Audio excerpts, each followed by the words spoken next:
Hello everyone. आज हम बात करेंगे कुछ और टेस्ट के बारे में बात करेंगे यूनिफॉर्म कन्वर्जेंट को चेक करने के लिए। हमने लास्ट लेक्चर में हमने देखा था एमएन टेस्ट। ठीक है कि एमएन टेस्ट से कैसे हम बताते हैं कन्वर्जेंट है या नहीं है। उसकी लिमिट अगर नॉट इक्वल टू जीरो आती है या इक्वल टू जीरो आती है तो अकॉर्डिंगली हम डिसाइड करते हैं कन्वर्जेंट है या नहीं है। ठीक है, लेकिन यहाँ पर हम एक और टेस्ट डिस्कस करेंगे कन्वर्जेंट को चेक करने के लिए। ये भी इंपॉर्टेंट है एग्जाम के पॉइंट ऑफ व्यू से। ठीक है, वेस्ट्रास एम टेस्ट। ये टेस्ट क्या कहता है बेसिकली, ये कहता है कि अगर हमारे पास कोई सीक्वेंस ऑफ फंक्शन है, मतलब इसको समेशन एफ एन एक्स लिखते हैं, be a given series, then the sequence will converge uniformly on that interval और on the interval I if there exist a convergent series. हम इसके करस्पॉन्डिंग एफ एन एक्स के corresponding एक convergent series मिल जाएगी हमें, such that F N X less than equal to M N for all N belongs to capital N, मतलब set of natural number, and for all X belongs to आई। मतलब क्या होगा, बहुत simple है ये भी। मैं इसके ऊपर क्वेश्चन दिखाऊंगा आपको एग्जाम्पल। क्या है कि जो भी हमारे पास सीक्वेंस फंक्शन दे रखी है उसके करस्पॉन्डिंग हम एक सीरीज ढूंढ पाए एम एन सीरीज। ठीक है, बस इतना सी बात है।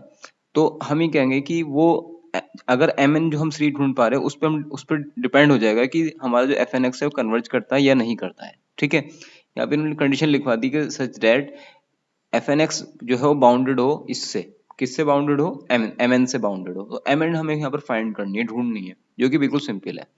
लेकिन एक नोट मैंने यहाँ पर नीचे लिखा है, if you are not able to find the such convergent series M N, अगर आपको ये एम एन नहीं मिल पा रही है तो इसका मतलब ये नहीं हो जाता कि जो गिवन हमारे सीक्वेंस ऑफ फंक्शन है वो कन्वर्जेंट नहीं है। ठीक है, अगर हमें नहीं मिल पा रही है वो अलग बात है, हालांकि मिल जाएगी ज्यादातर टेस्ट में। तो ये भी एक टेस्ट है, इसके अलावा एमएन टेस्ट हमारा बहुत स्ट्रॉन्ग टेस्ट है, उससे हम टेस्ट कर सकते हैं, लेकिन ये भी एक टेस्ट है। ठीक है, so you find M N which is not convergent.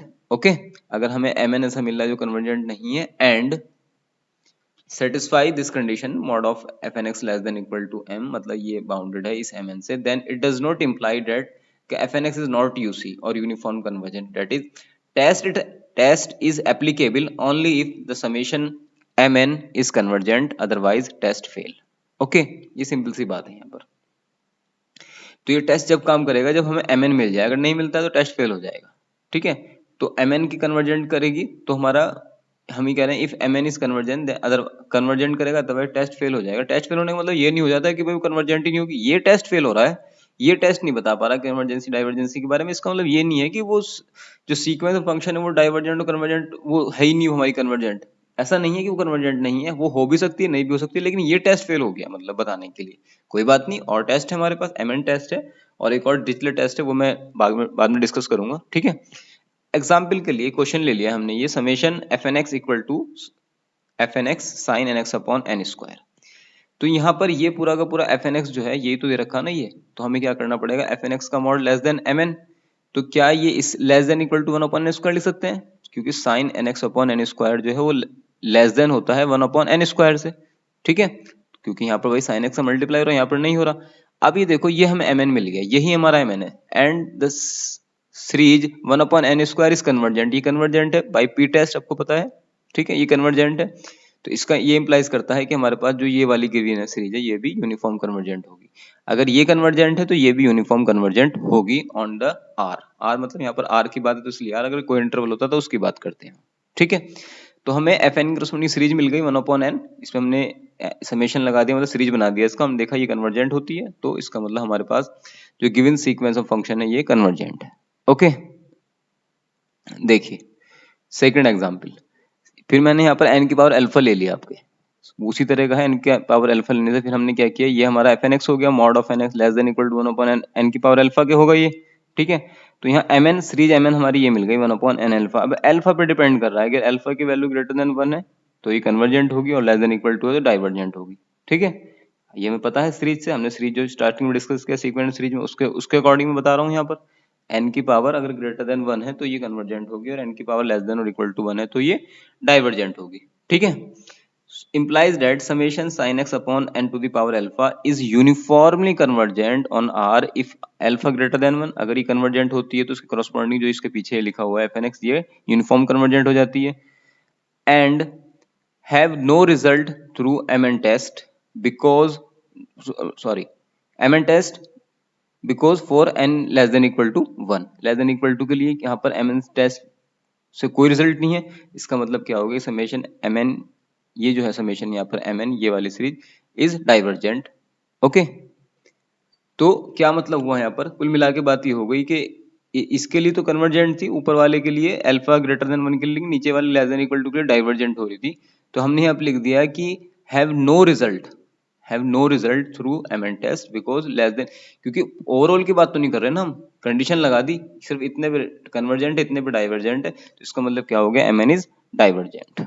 Okay, चलिए एक और देख लेते हैं, ये इसमें हम थोड़ा सा डिफरेंट टाइप से सोचेंगे। जैसे यहाँ एफ एन एक्स बराबर ही दे रखा है X upon N plus N square की होल स्क्वायर, ठीक है। तो एफ एन एक्स में पता लग गया क्या यहाँ पर है हमारा सीक्वेंस ऑफ फंक्शन क्या है। इसको हम फाइंड करने के लिए हमने फर्स्ट डेरिवेटिव टेस्ट लगा दिया, सेकंड डेरिवेटिव टेस्ट से हम इसको चेक करेंगे। तो एफ एन एक्स फाइंड किया, इक्वल टू 0 पुट किया, तो यहाँ से क्रिटिकल पॉइंट आ गए, एन बराबर ये आ गया अंडर रूट में एन अपॉन रूट 3। इसको हमने सेकंड डेरिवेटिव करने के बाद उसमें पुट करेंगे, तो ये निगेटिव आ रहा सेकंड डेरिवेटिव। जब सेकंड डेरिवेटिव निगेटिव आता है तो सेकंड डेरिवेटिव टेस्ट से क्या होता है कि ये मैक्सिमा रखता है फंक्शन इस पॉइंट के ऊपर। अब मैक्सिमम वैल्यू क्या होगी वो हम पुट कर देते हैं, एक्स बराबर उसी फंक्शन में ले आकर के हमने ये पुट कर दिया। ये कह रहा है कि hence function at maximum at X equal to under root N by 3, ये X equal to N by 3 यहाँ पर पुट कर देंगे, ठीक है। तो क्या मिलेगा हमें, ये मिल जाएगा, ये जो मिला सॉल्व होने के बाद यही हमारा क्या है, एम एन है।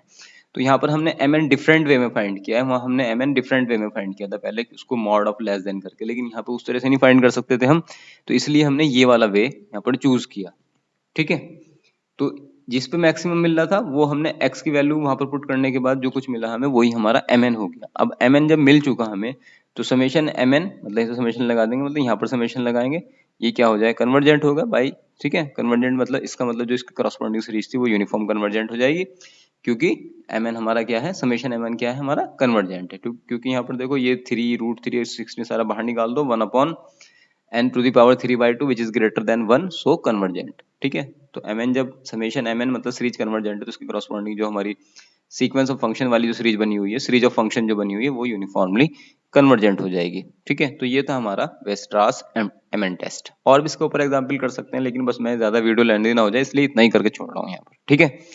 कोई डाउट है तो मुझे कमेंट सेक्शन में आप बता सकते हैं, ठीक है। ये एक रिजल्ट है, इसको याद रख लेना, यूनिफॉर्मली बाउंडेड से क्या मतलब है। Sequence of functions fnx is said to be uniformly bounded if there exists m such that, जैसे यहाँ पर दिखाई दे रहा है कि summation fnx less than mod of fnx less than equal to m, मतलब ये बाउंड लिखा हुआ है इसका, ठीक है ना, बाउंड हो गया ना कि fnx lies between minus m2 plus m, okay, for all x belongs to i। तो इस ये सिचुएशन को फॉलो करता है, अगर ये सिचुएशन फॉलो करता है तो उसको यूनिफॉर्मली बाउंडेड बोलते हैं इस कंडीशन में, ठीक है। Sequence fnx is uniformly bounded if set of bounds lower and upper bounds of the member of family is bounded। जितने इसके member of family हैं f1 f2 f3 वे सारे क्या हैं, अगर उनके upper और lower bound हैं, ठीक है, अगर वो bounded हैं तो हम कहेंगे कि ये sequence हमारी uniformly bounded है, ठीक है बात ये। और वैसे चेक करना है तो हमने सिंपल बता दिया कि जो हमारा fnx है वो less than equal to m होना चाहिए, मतलब इसके बाउंड्स एग्जिस्ट करने चाहिए, तो यूनिफॉर्मली बाउंडेड कहलाता है, ठीक। ये एक रिजल्ट था, मुझे बताना था आपको, तो इसलिए मैंने यहाँ पर इसको नोट कर दिया है। बाकी ये पूरा एम टेस्ट पे था, वेस्टास एम टेस्ट पे, ठीक है। वेस्टास एम टेस्ट को आप याद करें, कोई डाउट है तो मुझे कमेंट सेक्शन जरूर बताएं, इसके ऊपर और क्वेश्चन सॉल्व करें, क्योंकि आपको पता है ये सारा सिलेबस में CSI net JRF IIT JAM और गेट मैथमेटिक्स का जो सिलेबस है वो ही मैं यहाँ डिस्कस कर रहा हूँ, okay. So if you like the content please like and subscribe the channel, okay. Thank you so much again.